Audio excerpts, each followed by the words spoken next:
In a large hall filled with people, a Western man stood confidently holding a piece of paper in his hand. His eyes were sharp and his voice echoed boldly. If you Muslims can answer my 15 questions, I will immediately embrace Islam. I will testify that there is no God but Allah, and Muhammad is his messenger. The crowd went silent. Some thought it was a joke. Others were cautious.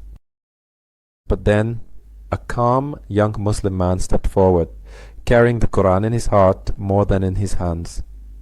He said with confidence, "Ask whatever you wish. If the truth is with us, we fear no question."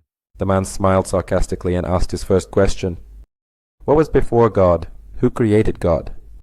The young man replied calmly, Your question is flawed. You're asking who created the Creator, but in Islam God is eternal, without beginning or end. It's like asking, what color is the number 7? The question doesn't make sense. We believe that He is the first and the last, and that God is uncreated. The man paused, then asked another question. Where is God? Why can't we see Him? The young man replied with clarity.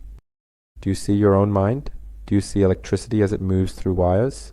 We don't see God, but we see His signs in creation, in ourselves, in the skies, and in life.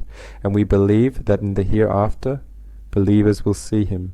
In this life, our hearts see Him through faith. See. The man asked why God created us if He knew we would sin. The young man smiled and explained that mercy is only shown when mistakes exist. Heaven is not for the perfect, it's for those who strive. God created us to test us, to see who among you is best in deeds. Through this, His forgiveness, justice, and wisdom are manifested. Then the man raised his voice to ask why there is evil in the world, murder, poverty, injustice. The young man calmly replied that evil is not proof of God's absence. It proves the existence of free will.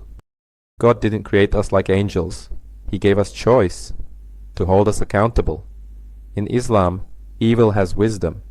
It may lead people back to God, test their patience, or elevate their rank in paradise. The man asked why Muslims don't believe Jesus is the Son of God, and whether it isn't miraculous that He was born without a father. The young man responded confidently, Adam was created without a father or mother. Does that make him the Son of God? No, he is God's servant.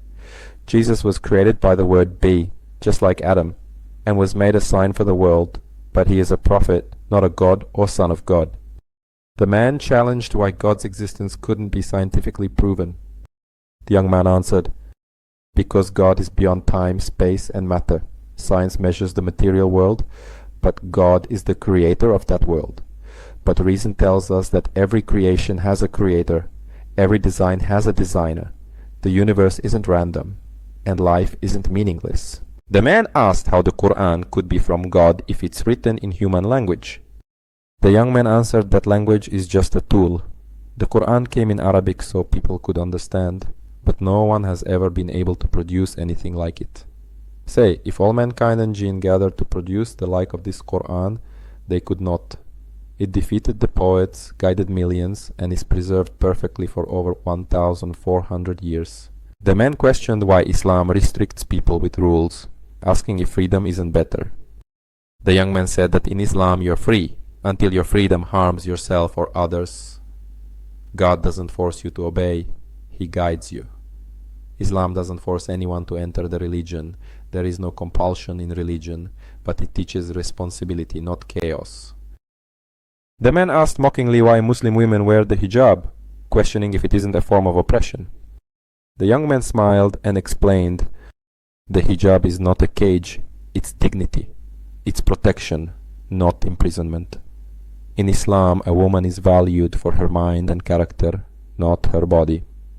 The hijab says, I am a person, not a product. The man asked his final question in disbelief, wondering if they truly believe in heaven and hell, and if it isn't just fear-mongering. The young man answered with certainty, It's justice. Just like there are courts in this world, there's one after death. Heaven is for the faithful, and hell is for the corrupt. Without reward and punishment, where is justice? Would it be fair if murderers and saints ended the same? The crowd listened in silence, spellbound. The man had come expecting to embarrass the Muslims, but instead He found his own doubts crumbling. He looked at the young man, then down at his paper.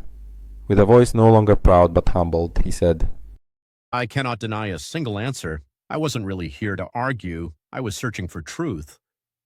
And I testify now there is no God but Allah, and Muhammad is the messenger of Allah. The hall erupted in takbir. Allahu Akbar. The young man embraced the new Muslim and said, Welcome to Islam, brother. Today your heart has been reborn.